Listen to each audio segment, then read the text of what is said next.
So according to Steam, I've spent 99 hours playing Dragon Age The Veilguard, and the reason it took me this long to complete the game is because I did every single thing there was to do in the game, and I did quite a bit of backtracking to optimize builds and stuff like that. So that is to say that I've completed every single main quest, every single side quest, every single map to 100%, looted every single treasure chest available in the game, and raised every single faction reputation to its maximum level on the hardest difficulty of Nightmare. And after doing all of this, I figured, you know what?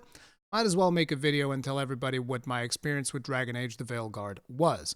Now, before we begin, in the interest of disclosure, it is important to mention that I did receive a review code from EA so that I could check out the game and give you guys my opinions on it. Now, let's get back into the video. And one of the first things that I wanted to talk about is what exactly is the Veilguard, because you see the subtitle like Dragon Age The Veilguard. What is the Veilguard? This game used to be called Dreadwolf, and that was clearly a reference to Solus, which is one of the many monikers that Solus is attributed to in the Dragon Age universe. And the Veilguard is what they call your team. Your little band of, your Rook and all of his companions, they're called the Veilguard, as in they literally guard the Veil. The Veil being this thing that Solus created to imprison the elven gods Eldernon and Gillenane, which is a name that you will hear quite often throughout your adventure should you choose to actually play this game. And I don't know, it's just one of those things that initially I didn't understand the meaning of it, and then as I played the game I was like, oh, I get it. We actually are the Veilguard, so this name that they're assigning to our team is kind of like the Avengers, basically, which is kind of the tonal shift that we get in Dragon Age, which is realistically, in my personal opinion, the biggest problem that the game has. It is this tonal shift. Because, like, if you've played Dragon Age Origins, and in the interest of giving guys a bit of a background, the Dragon Age games that I've played is I've played Dragon Age Origins all the way, loved it. I think I did multiple playthroughs of it, even though this was so many years ago. I don't really remember a lot of the story at this point, particularly with the terrible memory that I have. I also played the entirety of Dragon Age 2, although I would say that I basically had to force myself to play the entirety of Dragon Age 2 because that was not a fun game to play through. I never really liked it. I did finish it, but I can barely remember anything about that game because it just felt miserable all the way. The simple fact that they take away your ability to even create a character, you just play as this predetermined character. They try to like Mass Effect Dragon Age, which doesn't make a whole lot of sense. So yeah, I didn't like it. And then eventually when Inquisition came out, I played a little bit of it and I got lost in the hinterlands because there's tons and tons of different side quests for you to do, and I'm the type of completionist. I have this completionist mindset that I like to complete a zone before I move on to the next zone. So I eventually got bored of the hinterlands, never got out of the hinterlands, and never ended up finishing the game. I think I tried restarting that game like 3 or 4 times, and I never really clicked, never really went through it. So that's my background in Dragon Age. And then we find ourselves in the Veilguard, and knowing the tone that we had, and even in Dragon Age 2 and in Dragon Age 1, where it's like this gritty, dark fantasy RPG, and then you get here and you get like this team name, the Veilguard, and every single companion is like very much PG-13. The whole game feels PG-13. If you guys saw Skillup's review where he says that it feels like HR is in the room during every single conversation, that is exactly what it feels like when you are playing the game. There can't be any hint of tension because HR will kick in and basically make sure that everybody settles their differences throughout. And the tonal shift that of what people would have expected for a Dragon Age game, I feel is the biggest problem that this game has. It's to the point where I think they would have done themselves a much better service if they simply hadn't done this as a Dragon Age title. It should have just been its own thing, and it would have been way better. Now, having said this, obviously you can identify the tonal shift of the game very, very early on. So some of you guys might be questioning, well, Rurikhan, if you're able to identify this, why in the hell would you put yourself through 99 hours of this game that you apparently didn't even enjoy that much? And there's a very simple reason for that. Unfortunately, there's not a whole lot of video games that have, a cool action combat that I happen to like, and that support you playing as a dwarf. I know it's a very basic thing, but I just love playing games as a dwarf, a fantasy dwarf, big beard, muscle bound dude, just like ready to kick some ass. I love that. Okay, Gimli is my favorite character in Lord of the Rings. All right, hands down. And this is one of the reasons why I actually really like the Hobbit, which I know a lot of people don't like the Hobbit trilogy and all of that stuff. I really like it because there's a bunch of dwarves in it. Okay, so I'm very biased whenever it comes to fantasy dwarves. I think they're really cool, and I like watching it, playing it, all of that stuff. And there's not that many games that let me play as a cool dwarf. So that's one of the reasons. The other reason is I really like the combat mechanics of Primer Detonator. I've liked those ever since, like, I think I started using that in Mass Effect 2, if I remember correctly. I think they're also present somewhat in Mass Effect 1 because you can kind of do like the bionic powers. Is it bionic? Biotic powers, I think.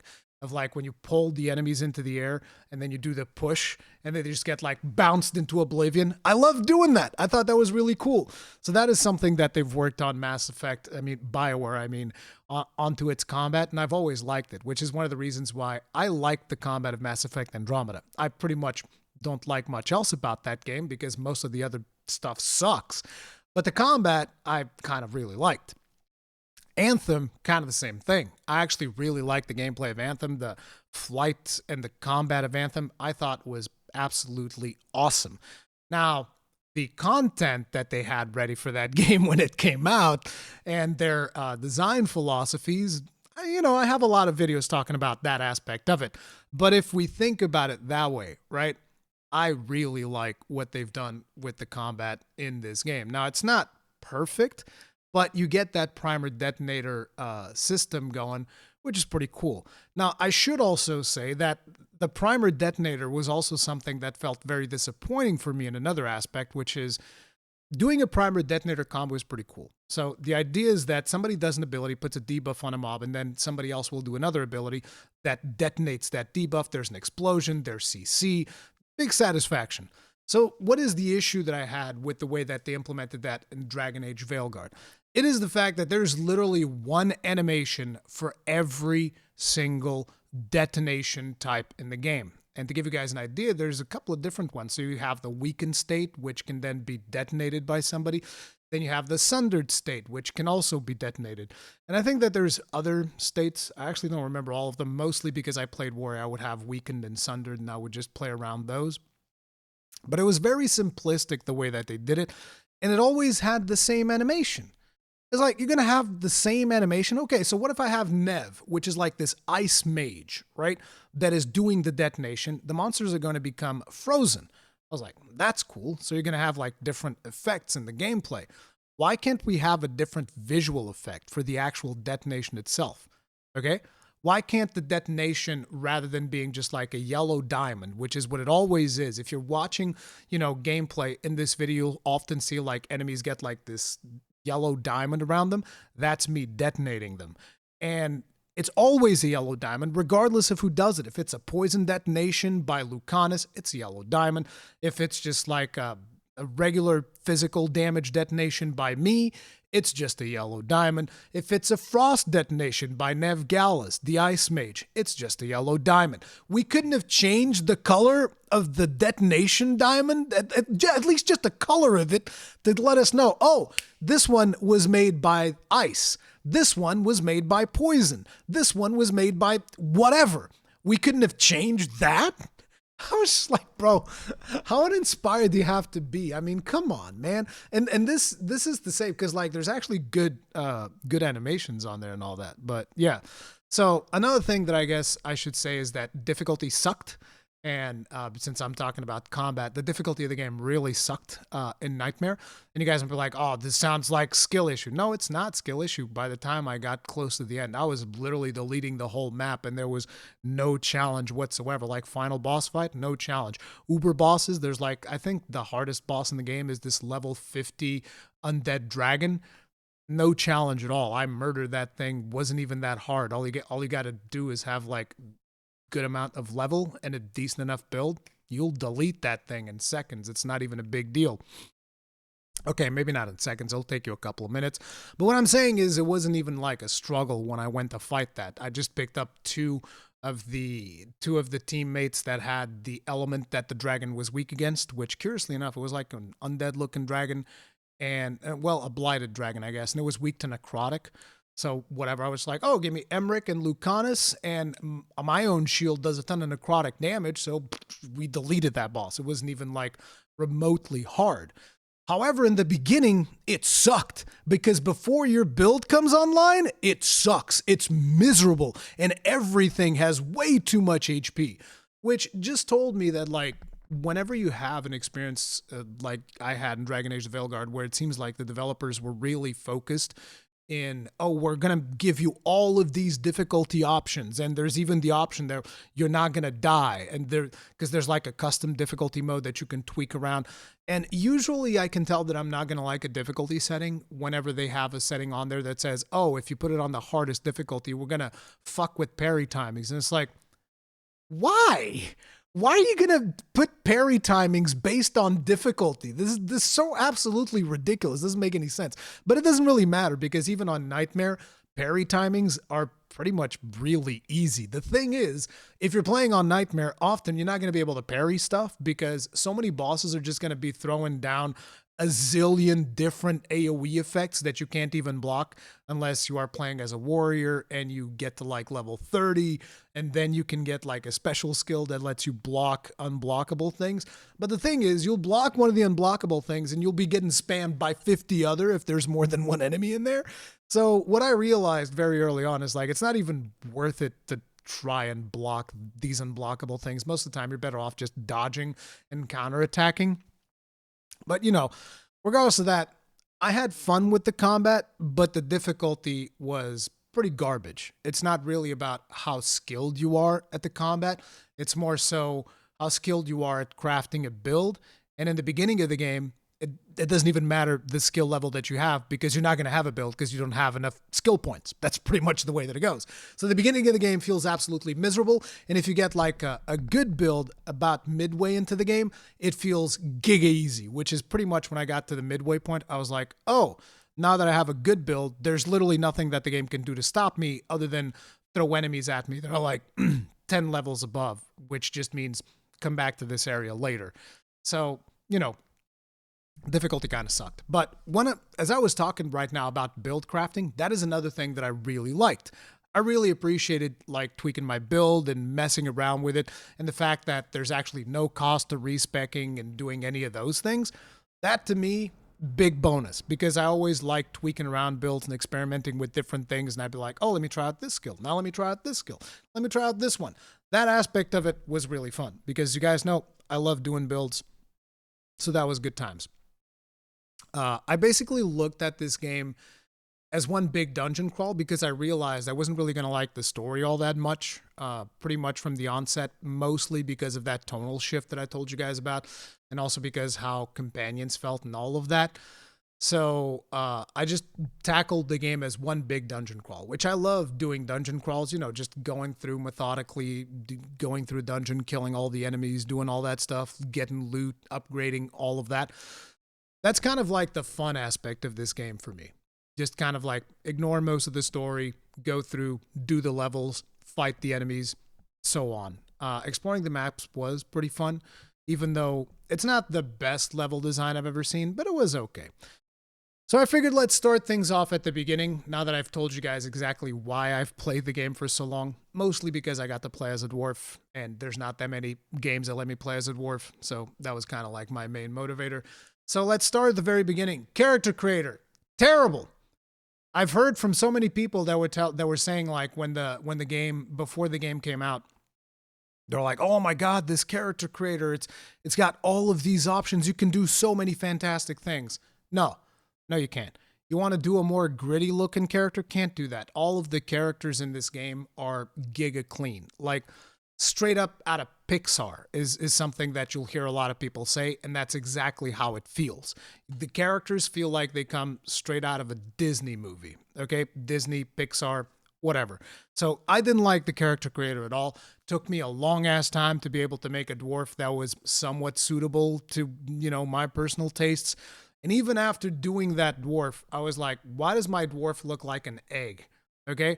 A dwarf needs to look like friggin' Johnny Bravo, all right? Like an inverse triangle, all right? Just like giga chatted out, roided out of his mind.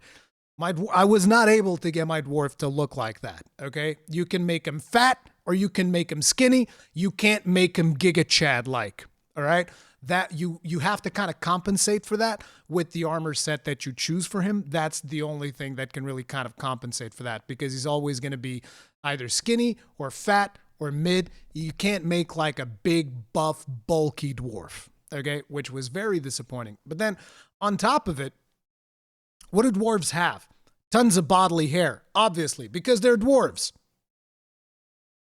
Can't do that. My dwarf was like Brazilian waxed, okay?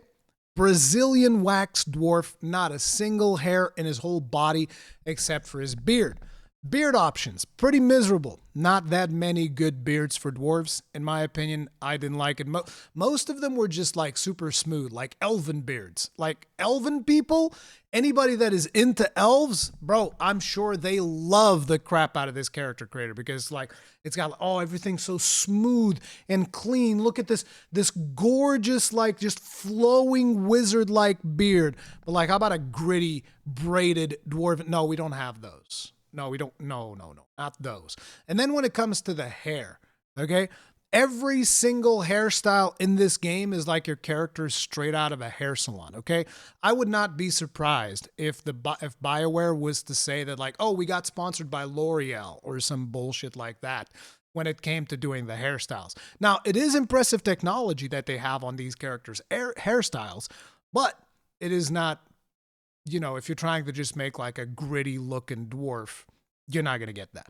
The other thing that I found interesting is every single character that I make, pretty much whenever there's a character creator, one specific thing that I like to do is I like to have a single scar over my character's right eye. The reason I like doing that is because it symbolizes the fact that I don't see as well from my right eye as I see from my left. And therefore, I like, that's like my personal touch. The scar over the right eye. I love that. Can't do that. It's like, what the hell, bro? I can't have a scar.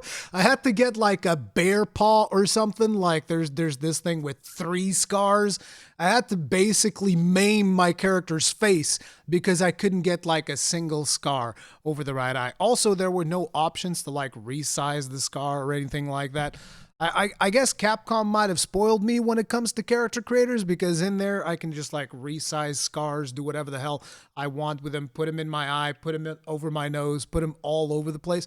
And in this one, extremely restrictive when it came to that stuff. So I was like, all right. So, character creator to me was a disappointment, and I've heard a lot of reports from people saying that when it comes to even making female characters, I don't usually play female characters. Whenever I have the option to make my own character, I try to make either a dwarf or a human with a big beard. That's usually the way that I roll. But before recording this video, I was like, okay, so let me see what female characters is like to make a female character.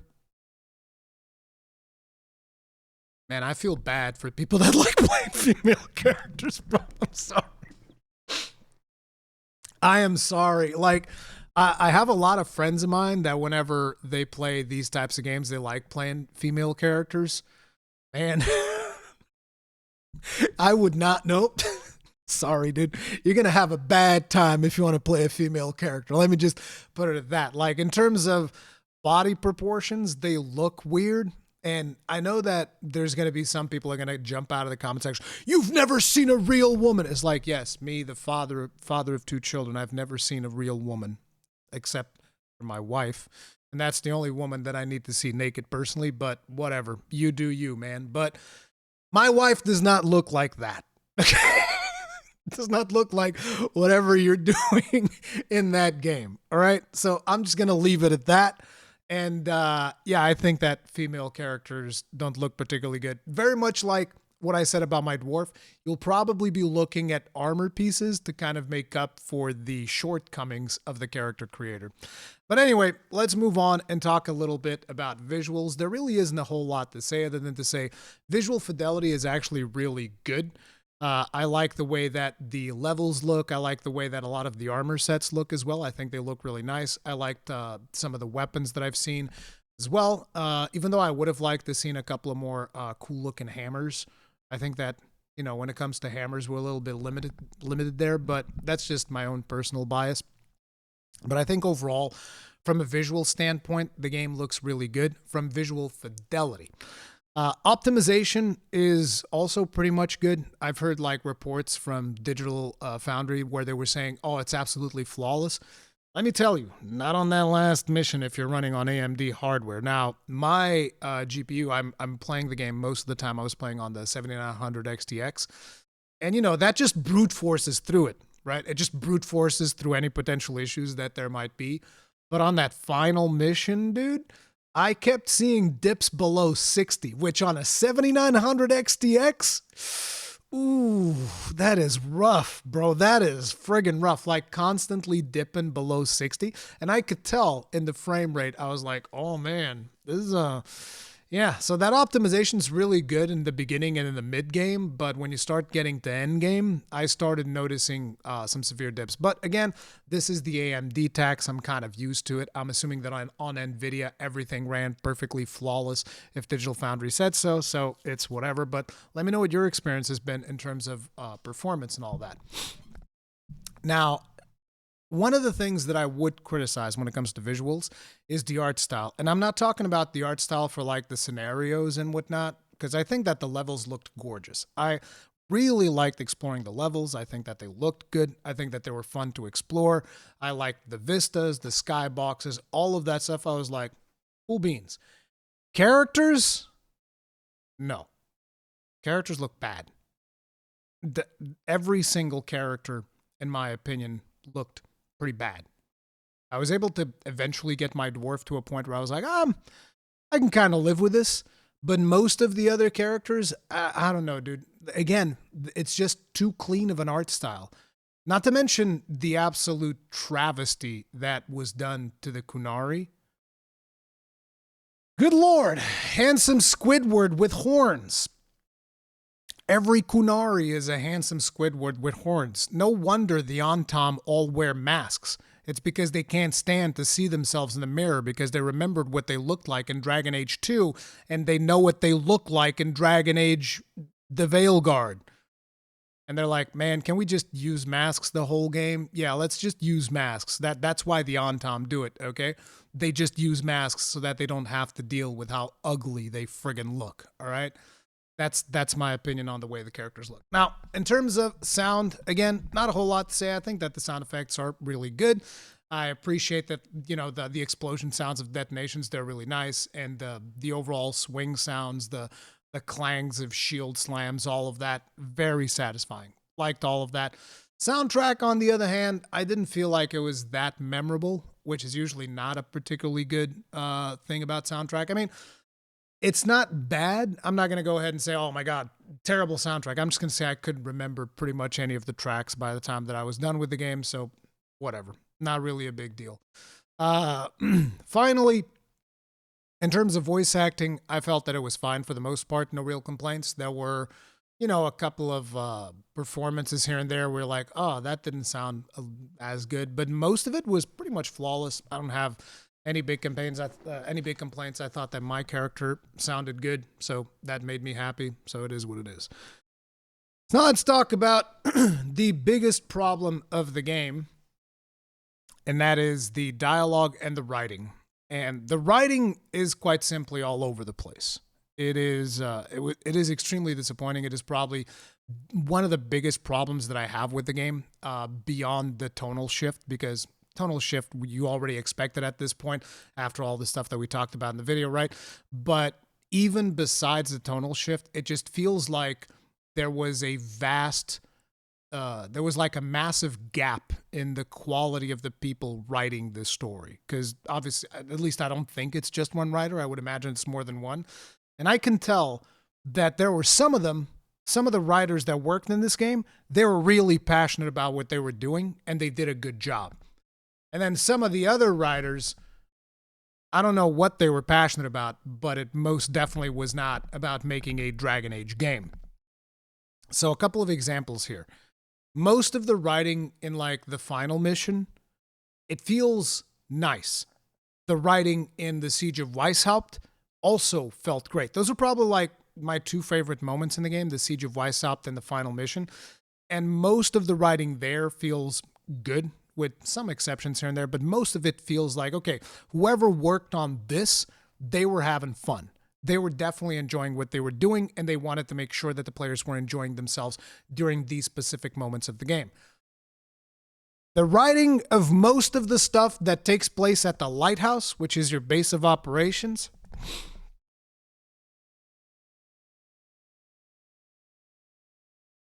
yeah, it's something. It's not good. Okay. The other thing is there are these exposition dumps that they do from time to time, which are so weird, and it almost feels like they expect you to be browsing TikTok as you are playing the game, and so they want to make sure that you understand what just happened. So very early on, there's a confrontation with Solus. I'm assuming you guys might have seen this because it was in the trailers and stuff like that. And then in the aftermath of that confrontation with Solus, Varric is in a bed. He's hurt. Your character wakes up because you were knocked out during this confrontation. And, you look at Varric. He's a little bit busted up and looks kind of sad. And then there's just like this pop-up, almost like, "Ding. Varric is sad because he wasn't able to blah, blah, blah, blah, blah, blah." So they explain to you the reason why Varric is sad. Now, and I was sitting there thinking, couldn't this be something that we could just learn by talking with Varric? Something that you could show me instead of telling me implicitly? And immediately after that, there's a cutscene where Harding shows up. And by the way, this can either be Harding or Nev, depending on your personal choices. If you choose Harding, Harding gets hurt. If you choose Nev, Nev gets hurt. But basically, in my case, I chose Harding, the other dwarf, and she shows up and she's hurt. And you can tell that she's hurt because she walks into the scene limping with a busted up face full of scars and completely messed up. And you're just like, oh man, she looks pretty bad. But before you can even interpret what just happened, little pop-up, by the way, Harding is injured. And I was like, I couldn't tell. The busted face, the friggin' limping, I couldn't tell she was hurt.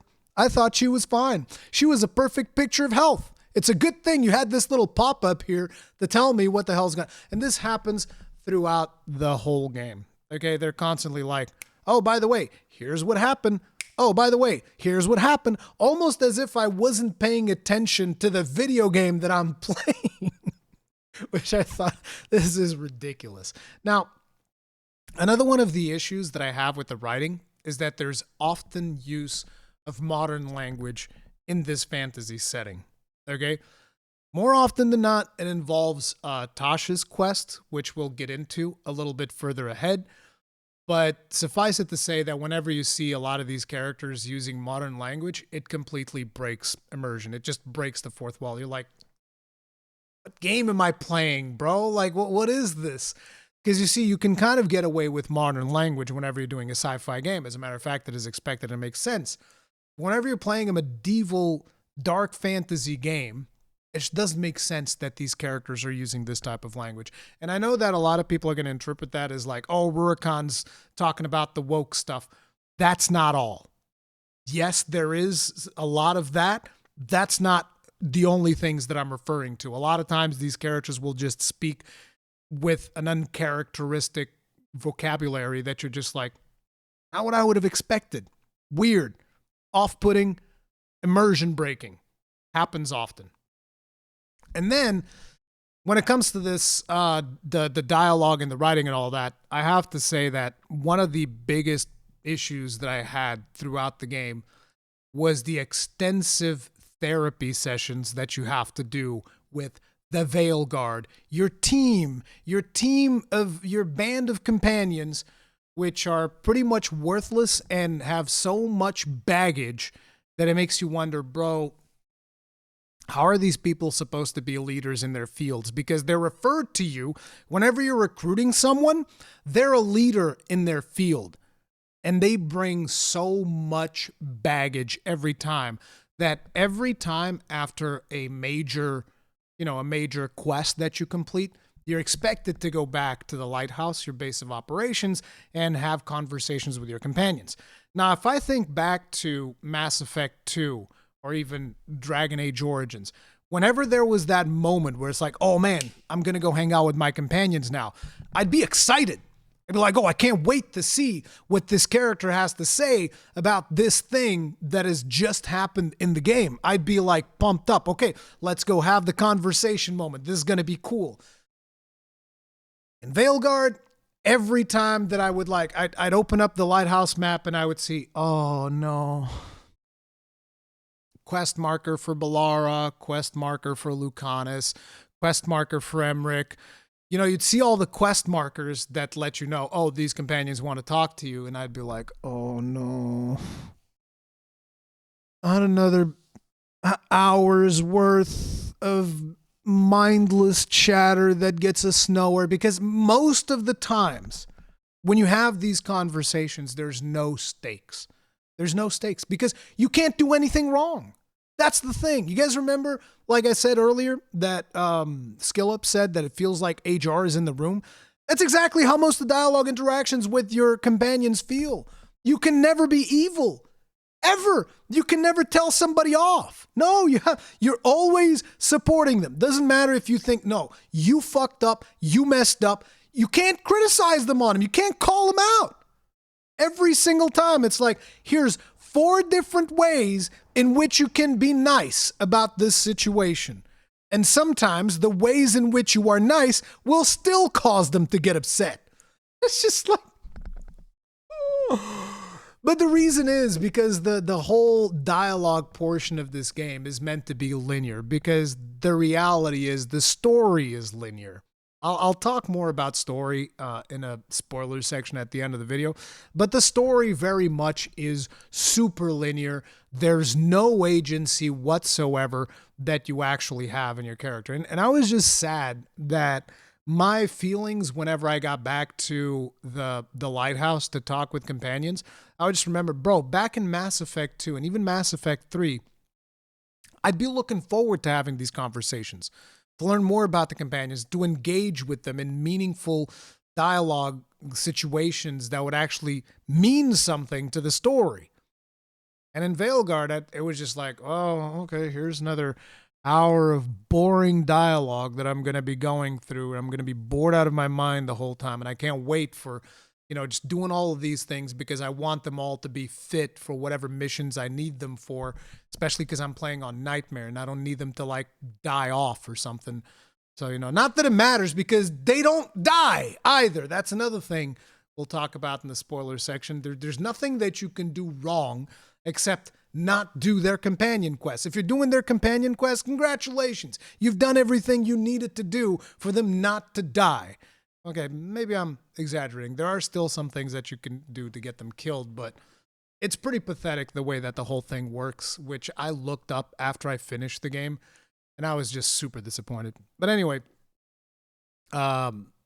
since we're talking about the companions, I might also bring up the fact that I don't like the way that they did the gameplay side of the companions, because basically what happens is you have strict pairings that you have to do depending on the class that you play. So in my case, I was playing the warrior. That means that I can only detonate weakened and I can only inflict sundered. And what that means is I need to have, I can inflict sundered and overwhelmed. So what that means is I need to have characters that can either detonate overwhelmed or sundered or both, depending on the build that I'm working on. And since I'm the one that detonates weakened, ideally you don't want to pair up with other characters that detonate weakened. And what that means is rather than you choosing companions to play with you because you like the companions, you're choosing companions to play with you because it makes sense for them to play with you. So for instance, one of the companions that I really liked was Davrin, who is the other Grey Warden, because I played my character as a Grey Warden origin. And I was like, man, I like Davrin. And he's got this cool griffin. He's a cool character. I want to have him on my party. You can't. I mean, particularly because I'm also playing a Nightmare. I mean, if you're playing on lower difficulties, sure, you can play in an optimized party roster, whatever. But the reality is, if you want to play appropriately, you can't do it. Now, this is something that they could have solved by just giving companions a wider range of skills that would let them play off of all different types of things. But rather than do that, they're like, no, we're going to do it cookie cutter, and all the melee characters pretty much work kind of the same, and all the ranged characters pretty much worked kind of the same, and all of the mage characters pretty much work kind of the same. It's just kind of disappointing that rather than me choosing the companions I wanted to hang out with, I was choosing the companions that I needed to hang out with. Luckily, at least Harding was able to pair up really good with me because I wanted to play with Harding, so I was at least lucky there. But it would have really sucked if I was playing a class where I couldn't play with Harding, because that would kind of suck. But anyway, a lot of times companions feel more like a hindrance to your party, which is something that I've already mentioned earlier, with the fact that like all of the emotional baggage that they bring with them, which again is something that would happen in previous BioWare titles. Your companions would bring some degree of emotional baggage to them, but you would never look at them as emotional wrecks. And it feels like most of the companions in this game are emotional wrecks. And the thing that a lot of people have brought up is that it feels like these companions are meant to be like a Marvel team, like the Avengers, like we talked about earlier with the Veilguard, the Avengers, all of that stuff. But the reality is, with the dialogue options that you have, there really is no conflict between your companions. And I know that some people will be able to point out, oh no, wait, look, there's conflict in this cutscene over here between Davrin and Lucanus, clearly. And yes, you will have cutscenes where there will be a little bit of conflict, but what happens is you do nothing, and then the next cutscene, Davrin and Lucanus are literally just drinking wine, saying that like, oh yeah, we sorted out our differences, yeah, we're good. And it's like, I did nothing. I had no agency whatsoever in these two characters solving this conflict. I did nothing. I chose some random options in a dialogue, but that didn't solve anything because all of the options were the same thing, which again is just super disappointing. If what you're looking for is a linear adventure in the world of Dragon Age, you might like it. But whenever I think about Dragon Age, I'm like, no, I want my choices to mean something. I want certain characters to be mad at me because of my decisions that I have taken. And, every now and then you'll see like, oh, this character greatly disapproves that you've taken this action. You know what that means? Fuck all. Nothing. It means nothing. As a matter of fact, all of those messages that say, oh, this character greatly approves of this. This character greatly disapproves of this. You want to know what they all added up to at the end of the game? Nothing. Zero. It meant nothing. If all of those, oh, I approve, I disapprove, if all of those aren't even present, it makes no difference whatsoever. Ever. At any point in the video game. Okay? Because by the end of the game, assuming that you're going to do their companion quest anyway, it's fine. That's all you need to do. They still become heroes of the Veilguard. All of that. No issues.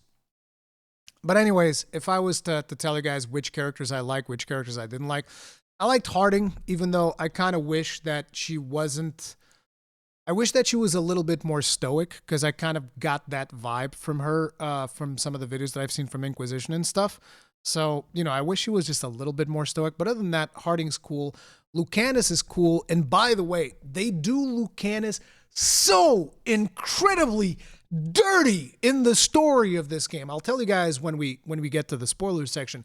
They do Lucanus so dirty. It is insane. And then I like Davrin. Davrin's pretty cool. And Nev Gallus is actually one of the characters that kind of grew on me because of some of my story decisions. I was like, oh, Nev's all right.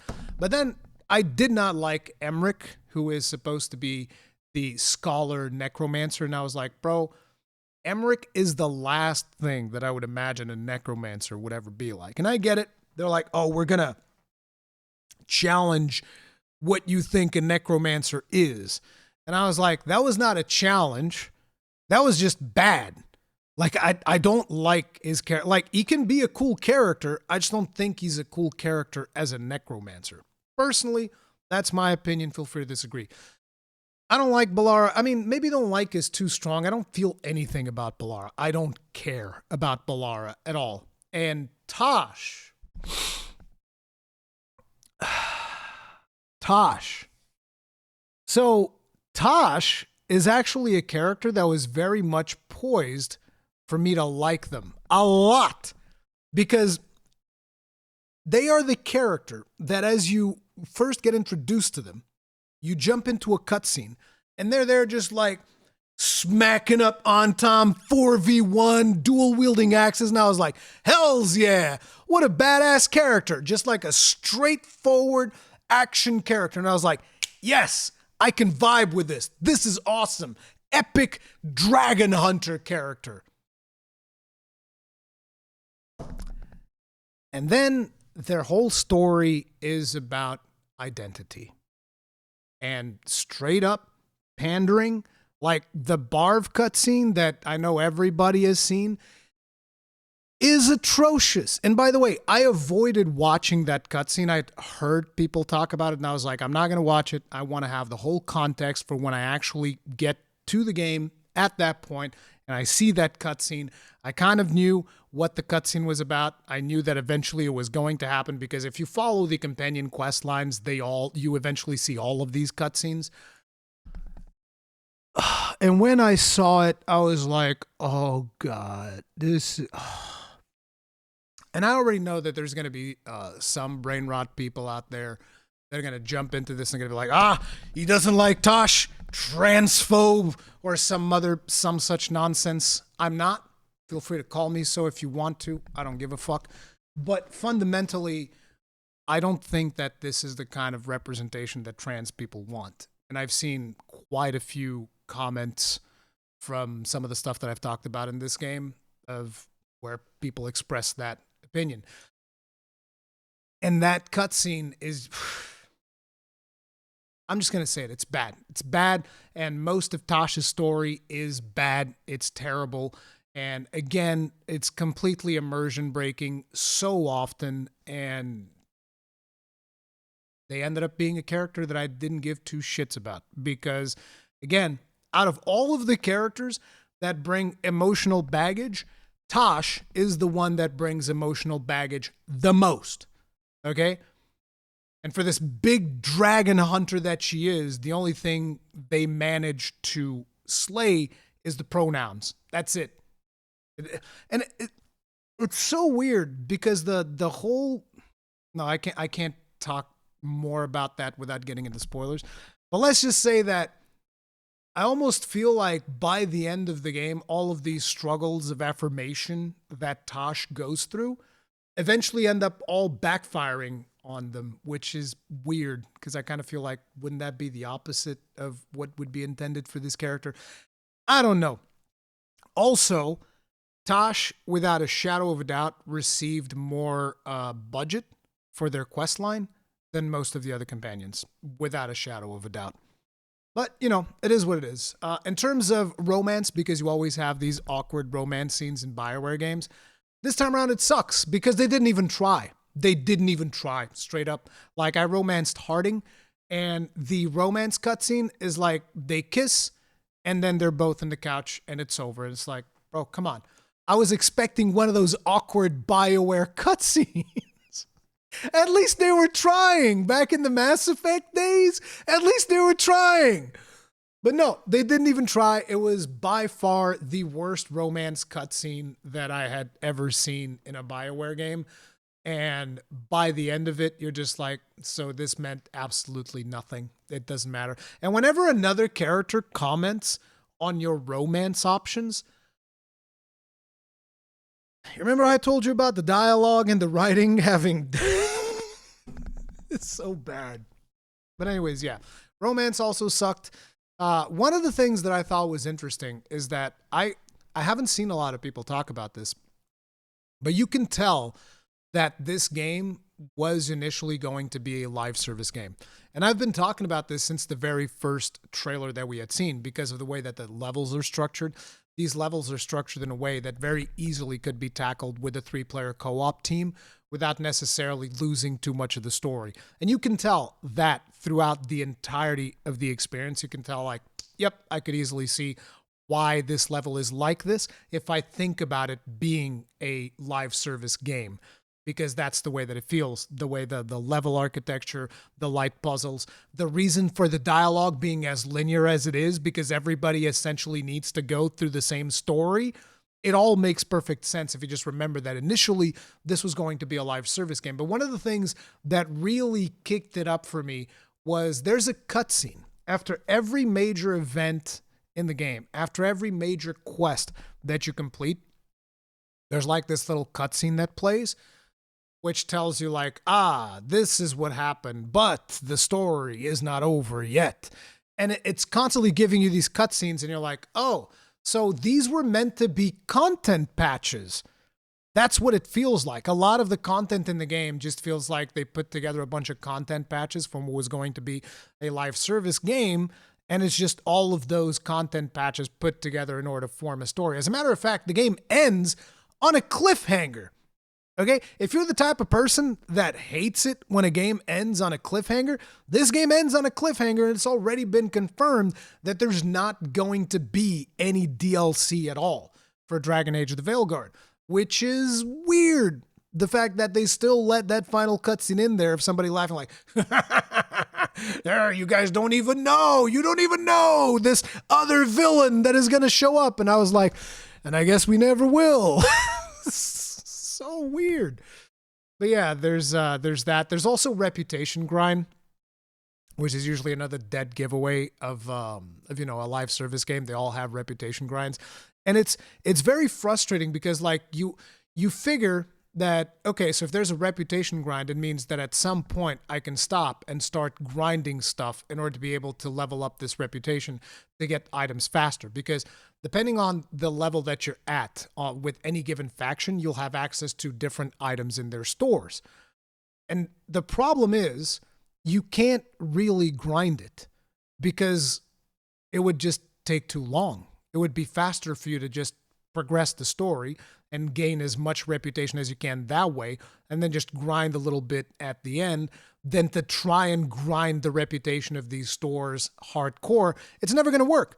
And trust me, I've tried. This is one of the reasons why I have 99 hours in the game, is because I'd be like, okay, let me just go grab a bunch of valuables, because the way that it works is you get valuables from other stores, and then you sell them on the store of the faction that you want to earn faction with, and you will get more reputation. The thing is, different factions will prefer different objects. So if you give them like a crappy object they don't want, you get less faction rep. And if you give them an object that they actually want, you get more faction rep. And so what ended up happening is, throughout my experience, I tried to sell a bunch of stuff, and I would always notice that like there's no way for me to sell enough to actually get the item that I want to get out of this reputation. So this whole thing is pointless. So the rep grind is pointless until you get to the end of the game, at which point you're like, okay, now I'm just going to grind whatever is left from doing all the side quests, because whenever you do side quests, you also gain reputation. So there really wasn't that much point in doing reputation grinds throughout the game, but they were still there. On the flip side, one of the cool things is that because this got converted to a single player game, one of the good things is that we also got to unlock cosmetic options by just playing the game, which is cool. That's actually a good thing. I actually got to, change my armor up whenever I felt like it. I'm like, oh, I'm not feeling this armor. I want to wear this one instead. And it's a cool experience to like try and mix and match looks with your armor, weapon, shield, so that it looks badass. That's something that I can really appreciate. Cool beans. On the other hand, I would like to know, why in the hell does every single headpiece in this game comes fully bundled with a gimp mask? I just wanted a cool hat for my dwarf. Why does the cool hat come with a gimp mask?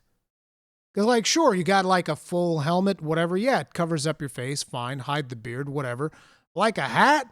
Y'all couldn't figure out how to friggin' make a hat?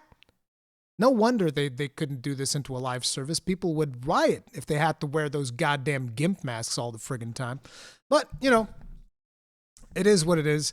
I also thought that the itemization was not fantastic because the way that it works is there's a bunch of upgrades that you can do and a bunch of enchants you can do and all of that stuff. But the way that it really works is you want to find the same item multiple times.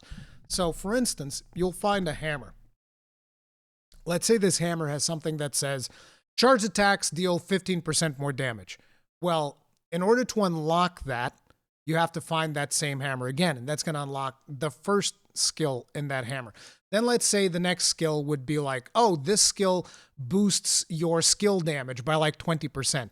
You have to find that hammer again in the game in order to get that next skill, and so on and so forth. So basically you can have items that go all the way from being a standard common item all the way up into like a legendary item from just finding the same item multiple times. It keeps getting upgraded. You guys are like, well, that sounds good. Yes, except you have no control over it. It's just like, good luck. You loot those chests and you hope for the best. And that's it. It's like if you're trying to do a build around an item because you see, oh, the fourth skill on this item is going to make my build really pop off. You can't. There's no way to target it, no way to like target the upgrade or anything like that. If you happen to see it in a store, you might be able to buy it, and that upgrades the item as well. But it just always felt weird because I'd be looking at items and I'm like, okay, this is the item that I want, but now I have no, I already found the item, but now I have no control over when I get the next upgrade for this item in order to be able to use it with my build. As a matter of fact, to give you guys an idea, there was this helmet that I had, which was essential to my build, and I really wanted to get the final skill of that helmet because that was really going to make my build deal even more damage. And you want to know when I got that helmet? On a vendor before the final boss. And remember what I told you, I looted every single chest, every single map, did every single thing, all of the rep grinds. Quite simply, that helmet was, you know, the final version so that I could get the legendary version of the helmet was not in the game. And so what they did is before the final boss, they have a vendor there, and that vendor just has all the items in the game. So it's like anything that you might have missed, here you go. But it's like, I didn't even miss it. It simply didn't exist. And I had to buy it at the end of the game. And I was like, oh, great. My build, I finally have everything. Not that it mattered because my build was deleting everything by the end of the game anyways. But it's like, oh, I finally have my completed build in the vendor before the final boss. This is great. But yeah, you know, it's again, it's one of those consequences that I feel comes from the fact that it was meant to be a live service game. So finally, I guess, before we get into the spoiler bit that we're going to be talking about spoilers and stuff, overall, my thoughts on the story is like, meh, it's mid. Some people will like it. Some people won't like it. It's whatever. For me, I'm kind of like indifferent to the story. I liked Harding's companion quest. She's a dwarf, so obviously dwarven quest lines, I'm going to be biased towards that. It is what it is. I like playing the game as a dwarf. That's one of the things that, like I've always said, there's not enough games that let me play as a dwarf, so therefore I had fun doing that. And I liked doing combat and exploring the maps and playing the game like one big dungeon crawl. But story-wise, meh. The companions, most of them, I was like, meh. So, if you're wondering whether I recommend the game, if you feel like you like the combat or the gameplay and all of that stuff, maybe at a discount, like maybe at $20, something like that, might be worth your time. But if you're looking for an actual Dragon Age quality, you know, Dragon Age tier story where your decisions are actually going to matter and all of that stuff, this ain't the game for that. So, now, let's talk about story with a couple of spoilers. And yeah, this is going to be your spoiler warning. If you care, feel free to leave. Make sure to hit the like button before you do, though. I really appreciate that. But yeah, so like I've said already, one of the biggest problems that I had with the game is the character's absolute lack of agency, because your character simply does not have that much. And people might be quick to point out, well, what do you mean? Really early in the game, there's the big choice we have to choose to save Minrathous or save to Treviso. It's like, really? Wow, what a big choice. You can choose to save one city or the other. Guess what happens? You save one of them, the other gets destroyed, and it's not a big deal at all. As a matter of fact, at the point of the game where that choice is presented to you, I didn't even care. Somebody in my chat said it best, because I was actually streaming at the time, and he says, this is a decision between don't know and don't care. And he was absolutely correct. It was a decision between don't know and don't care, because I didn't care. I didn't know enough about the characters, because each of these cities represents one of the characters. So like Minrathous, that's Nev's city. Treviso, that's Lucanus' city. So I had to choose. And I knew that, okay, whichever choice I make, the other character is going to be upset. But that didn't even happen. The characters are so mature that they don't even get upset. I chose to save Treviso. I don't even know. It's because like, oh, this city has coffee, I guess. So I might as well save the city that has coffee. And Minrathous is full of people who are already mistreating me by the time I was there. So fuck them. Fuck them uppity mages. That was basically my decision, right? And so I saved Treviso, the city of the assassins and all of that stuff. And what ends up happening is Nev gets this new, I guess they want to call it a debuff, which she gets hardened.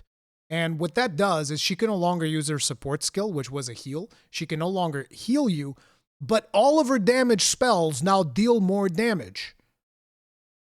And I was like, so wait, you buffed Nev because of the decision that I've made not to save her city. Now, she also becomes upset and she will not join you for like a couple of missions. So you have to play the game without Nev for like, I don't know, I don't remember if it was 2 or 3 main quests or something like that. But basically, shortly after, she comes back to the party, and it's like, you know, almost as if nothing's ever happened. But apparently now it's harder for you to gain reputation with her. Wasn't really a big deal. Didn't really make that much of a difference. It just meant that she got Hero of the Veilguard, as she was the last one to get Hero of the Veilguard. That's it. But I still played with her a bunch, because now she dealt more damage than everybody else. I was like, I don't understand what this advantage is. And again, there was not a situation where Nev's like, oh, I'm really mad about you and there's a problem and blah. She was super mature about it, which is interesting, because most of the times, like I said, these companions, they're just like emotional baggage out the wazoo. And Nev was just like, no, it's okay. I get it. You had to go save Treviso. It's whatever. It's not the end of the world. And then eventually there's like a quest where she said like, oh, I didn't know if you were going to show up for me because you left me hanging last time. That's it. And I was like, wow, okay. That's actually quite impressive that big decision that I've made at the beginning actually didn't matter at all. Another companion quest that I would like to bring up is Balara's quest. Balara's quest is pulled straight out of Star Wars. I'm not kidding. The characters in her quest are like Anakin and Palpatine. And that's pretty much it. That's her story. And I was like, wow, okay. There's even a scene where Anakin picks up the Emperor and like throws him off a cliff or something. I forget. But I know that there's a clear callback to when Darth Vader throws the Emperor off into that chute in the Death Star in Return of the Jedi. Okay? Just straight up a cutscene like that. And I was like, wow, you guys really went there. Okay. So another thing I guess I should mention is I've mentioned earlier in the video, Lucanus gets done super dirty. So Lucanus is supposed to be the assassin. Okay, he's like the big assassin of the party. He's the most professional of them all and all of that stuff, right? There are 3 times you need Lucanus to assassinate his target. 3 times. He fails every single one of them. Okay, there's twice where he's supposed to assassinate Gillenane. First time he fails, And there's like this big thing about how, oh, I'm not in tune with the inner demon because he's got a demon in him and whatnot. Oh, and the demon sabotaged me and this is the problem and blah, blah, blah, blah. And everybody's upset because he failed the first assassination attempt on Gillenane. Then there's a second time where he fails to assassinate Gillenane. And because of that, somebody from your party will inevitably die, which there's nothing you can do to prevent this death. There's always somebody that dies. I'll talk more about that a little bit further ahead. But because he fails his second assassination attempt, that person dies, and then he succeeds in the assassination. And then finally, in the final mission, there's one point where you're like, oh, I need you to go assassinate this mage, where I selected him to go assassinate a mage. And when I was watching the cutscene, I was like, wait a minute. He's not assassinating the mage. Everybody else in his party is assassinating the mage. He didn't do it. I was like, how is he the professional assassin when the 3 times I need him to kill somebody, he can't do it? It is so weird. But anyways, let's talk about the final mission, which I've seen a lot of people say that this is the best suicide mission that BioWare's ever done. This is even better than Mass Effect 2, to which I would say,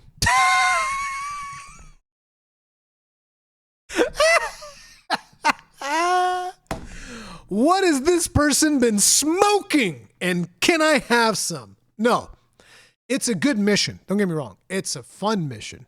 But the way in which they've done it, the way in which the decisions are made, are extremely cookie cutter. It's basically, oh, did you do the companion quest? Okay, they survive. Did you assign the right roles? Because they tell like, hey, you should assign somebody that's good in the front lines for this particular fight. So long as you don't go like, oh, I guess I'll choose Emmerich to go into the front lines, the necromancer, because that wouldn't make sense, right? You're going to choose like, oh, let me choose Tosh or Davrin. Or, you choose one of the melee characters going to the front lines. Or if we need a mage for this particular mission. You choose a mage.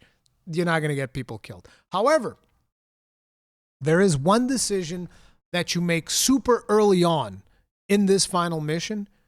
And no matter what you do, no matter how many objectives you complete, how many reputations you have, that person dies. So when you first start the final assault on Gillenane, you have to choose. There's somebody that needs to lead a distraction team. And they're like, oh, we need somebody that has, leadership, frontline capabilities, all of this stuff. And the choices they give you, they actually only give you 2 choices, which is Harding and Davrin. And initially I was like, well, Harding would probably be better since she's a scout, but I want Harding in my party, so I'll send Davrin. I also done all of the companion quests with Davrin, and he's obviously like a Grey Warden leader. Surely he's not going to die. No, he's dead. He's dead as fuck. Whoever you choose at that point, they're dead as fuck. It's over for them, okay? You might as well be like, okay, which one of you wants to sign your death warrant, okay? Which one of these 2 characters wants to sign their death warrant right now? And you choose, and whichever character you choose fucking dies. That's pretty much what happens in that situation. So I picked Davrin, and then Davrin dies. He's the one who dies because Lucanus fails to assassinate Gillenane for the second time. Because Lucanus goes in for the kill, and Gillenane stops him. Again, that's the second time that they do my man Lucanus dirty, which is one of my favorite characters, okay? And because of that, you see that, oh, Davrin sees that he fails, and Davrin throws himself and gets killed. And he and Hassan, is Griffin, they both die and get thrown into the Blight, and they're gone forever after that point of the quest. So whoever you first choose to go for that distraction force, they're just dead, because they say that, oh, they made the decision because they were the leader of the distraction team, blah, blah, blah, blah. Now, that's not to say that in that final mission there aren't cool fights. There are a ton of cool fights, like the boss fights and all of that stuff. They're cool. They're fun. They're really nice. But again, that moment I thought was kind of bad. Now, the rest of that final mission is actually really cool, because you get to see a lot of this stuff play out with the characters that you've chosen to go do stuff. Like I chose Tosh to go face off against this big construct, because it makes sense, because Tosh, they're a dragon hunter, so they're used to like, oh, big creatures and whatnot. So obviously they win. And, I sent Emmerich to go deal with some wards or whatever. Nev was actually kidnapped because I was having her deal with some other wards. And there's all of these things that take place depending on the characters that you choose to do, whatever you choose to do. And it's a really cool moment. It is. That moment was really cool. I wouldn't say that it's a big enough payoff for everything else that happens throughout the game, but it is the game at its best. The final mission is definitely the game at its best. And I enjoyed it. I enjoyed the final mission, everything that happens and all of that. But then you get to the end. And when you get to the end is when you realize, oh, so there's actually absolutely no choice in what happens at the ending of the game. The game has 3 endings, and all 3 of those endings are the same thing, which is Solus gets bound to the veil, and he now sustains the veil so that the elven gods can remain imprisoned. Yeah, because they can kind of like come back, I think. Whatever. But basically, the whole point is Solus has to, use his powers to keep the veil going.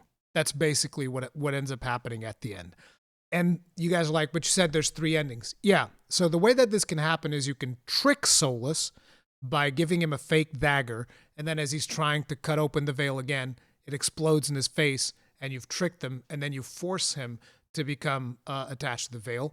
The other way is you convince him to become attached to the veil by pulling out this fragment of Mythal, and you kind of use that together with Morrigan, because Morrigan also has a fragment of Mythal, and you are able to convince Solus to be like, I will hold the veil, blah, blah, blah, blah, I'll sacrifice myself, and blah, blah, blah, blah. And then the option that I chose is you stab that knife-eared, bald prick. You stab him right in the gizzards, and then you force him to go do the veil thing. That's what I did.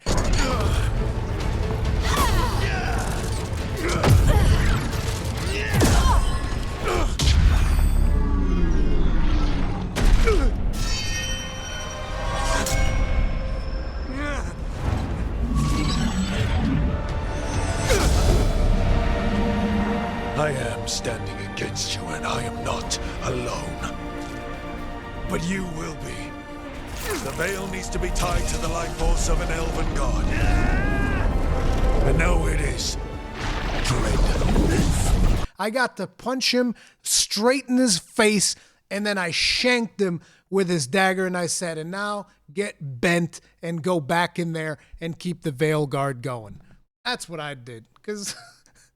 I mean, screw him. He kills Varric, bro. Yeah, Varric died at the beginning of the game. Whenever he stabs him with his knife, Varric actually dies, which I always thought was surprising at the first time that you see Varric in bed. I was like, wait a second, that motherfucker stabbed you in the chest, bro. How the hell are you alive? He stabbed you with in the chest with a knife this big, okay?